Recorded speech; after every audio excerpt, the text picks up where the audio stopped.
बिस्मिल्लाहिर्रहमानिर्रहीम अस्सलाम वालेकुम। Welcome to informational institute. आज हम देखेंगे MTI 631 का लेक्चर नंबर 43।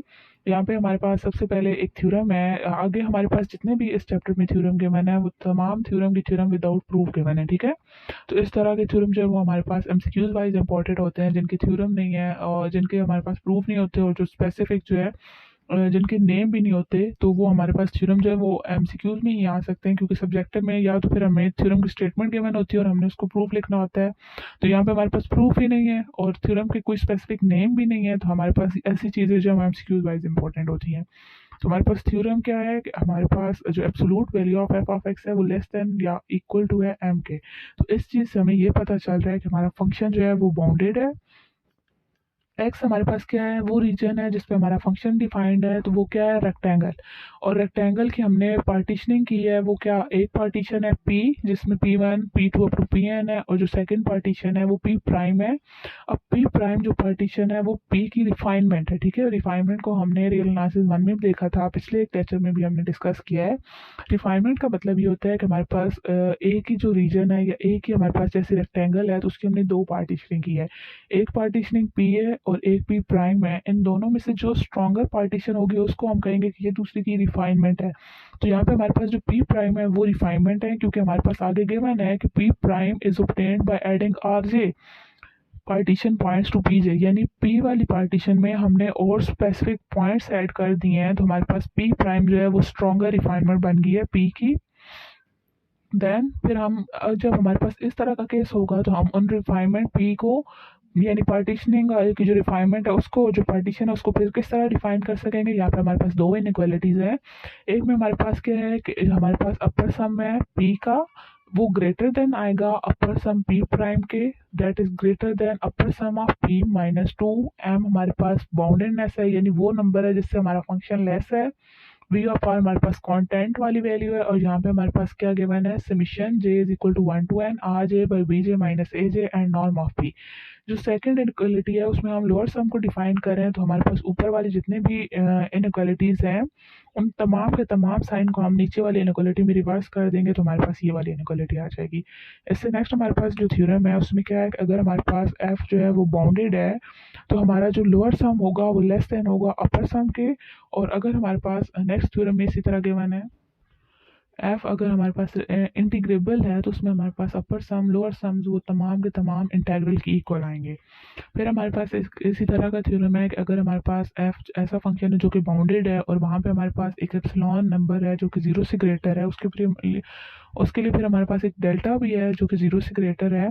तो उसको हम किस तरह लेंगे कि हमारे पास जो अपर सम होगा वो लाई करेगा हमारे अपर इंटेग्रल और अपर इंटेग्रल प्लस एप्सिलॉन की, ठीक है। यहाँ पे यही गिवन है ना कि हमारे पास अपर इंटेग्रल जो है वो लेस देन और इक्वल टू है अपर सम के, और वो अपर सम जो है वो लेस देन है इंटेग्रल प्लस एप्सिलॉन के। फिर नीचे हमने क्या किया, इनइक्वालिटीज रिवर्स हो गई, लोअर इंटेग्रल ग्रेटर आएगा लोअर सम के, और वो लोअर सम जो होगा वो ग्रेटर होगा उस लोअर इंटेग्रल माइनस एप्सिलॉन के, अगर हमारे पास जो नॉर्म ऑफ पी है वो उस डेल्टा से लेस है। फिर हमारे पास यही थ्योरम है, इसी तरह का थ्योरम हमने ऊपर भी डिस्कस किया था, नीचे भी हमारे पास उसी तरह की कंडीशन है। अगर फंक्शन जो है वो बाउंडेड है किसी भी रेक्टेंगल पे और वो इंटीग्रेबल है, तो हमारे पास वो अपर इंटेग्रल और लोअर इंटेग्रल दोनों इक्वल आएंगे। ऊपर हमने यही पढ़ा था कि अगर फंक्शन इंटीग्रेबल है तो हमारे पास लोअर सम और अपर सम इक्वल होंगे। यहाँ पे हम ये पढ़ रहे हैं कि अगर बाउंडेड फंक्शन है वो इंटीग्रेबल है तो उस पर हमारे पास लोअर सम और अपर सम इक्वल आएंगे, क्योंकि यहाँ पे इफ एंड ओनली इफ वाली कंडीशन है, तो ये नेसेसरी एंड सफिशिएंट दोनों है। नेक्स्ट हमारे पास क्या थ्योरम है कि अगर एफ हमारे पास बाउंडेड फंक्शन है और इंटीग्रेबल भी है उसके साथ साथ, तो फिर इफ एंड ओनली इफ वाली कंडीशन है कि हमारे पास एक एप्सिलॉन आएगा। उसके लिए फिर हमारे पास पार्टीशनिंग किस तरह होगी कि अपर सम माइनस लोअर सम जो है वो उस एप्सिलॉन से लेस आएंगे, ठीक है। अपर सम और लोअर सम का जो डिफरेंस है वो उस एप्सिलॉन से लेस आएगा अगर हमारा फंक्शन जो है वो बाउंडेड और इंटीग्रेबल होगा उस रीजन आर पे। नेक्स्ट थ्योरम हमारे पास सेम वैसे ही है कि अगर हमारे पास फंक्शन बाउंडेड होगा तो हमारे पास लोअर सम जो है अपर सम दोनों इक्वल आएंगी, और उनको जो इक्वल होंगी वो किसी भी नंबर एल की होंगी। और इसी तरह हमारा अगर फंक्शन इंटीग्रेबल होगा आर पे तो वो भी उस एल की ही इक्वल आएगा। नेक्स्ट हमारे पास क्या थ्योरम है कि अगर हमारे पास फंक्शन कॉन्टिन्यूस हो रेक्टेंगल आर पे, इससे पहले हमने बाउंडेडनेस और इंटीग्रेबल के तमाम थ्योरम पढ़े थे, अभी हम क्या पढ़ रहे हैं कि हमारा फंक्शन जो है वो कॉन्टिन्यूस है रेक्टेंगल आर पे, तो वो इंटीग्रेबल भी होगा।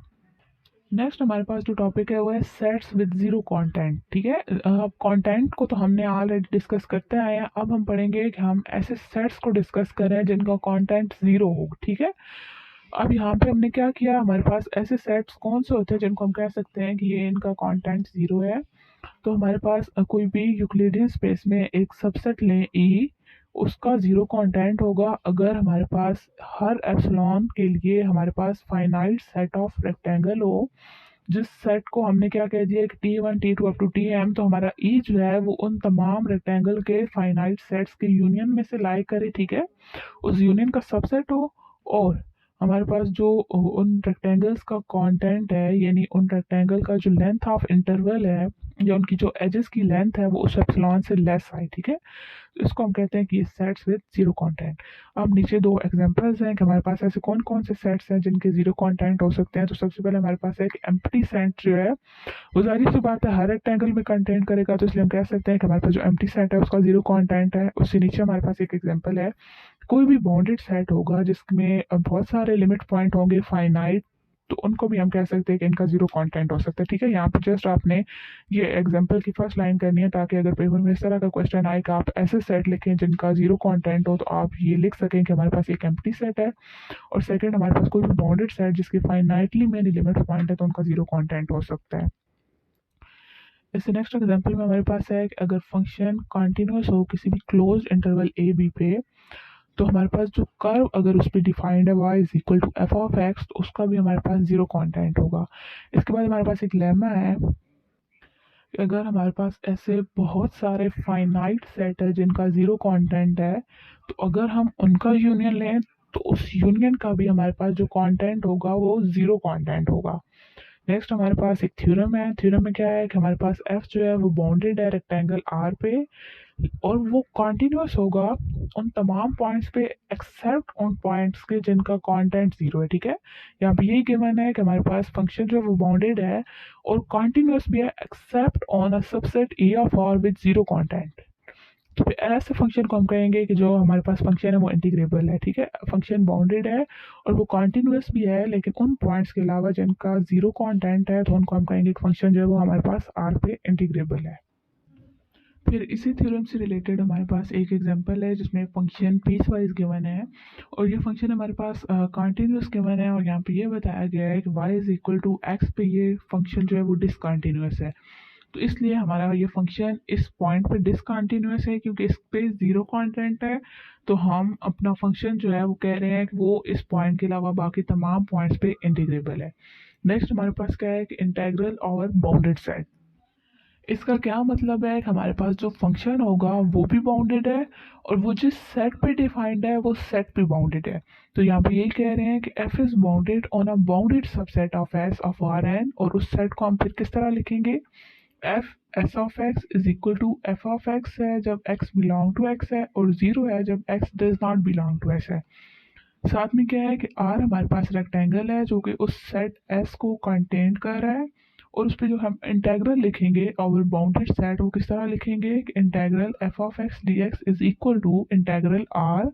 क्योंकि हमारे पास जो रेक्टेंगल है वो उस सेट S को कंटेन कर रहा है, तो हम इंटेग्रल में साथ R ही लिखेंगे और उस S को लिखेंगे फंक्शन के साथ, क्योंकि हमारे पास फंक्शन जो है वो भी बाउंडेड है। तो हम लिखेंगे f s of x dx if उसका इंटेग्रल एग्जिस्ट कर रहा है। तो यहाँ पे हम अपने लेक्चर को एंड करते हैं। अगर आपको लेक्चर की समझ आ गई है तो चैनल को सब्सक्राइब कर दें, वीडियो को ज़्यादा से ज़्यादा शेयर कर दें। बहुत शुक्रिया, अल्लाह हाफिज़।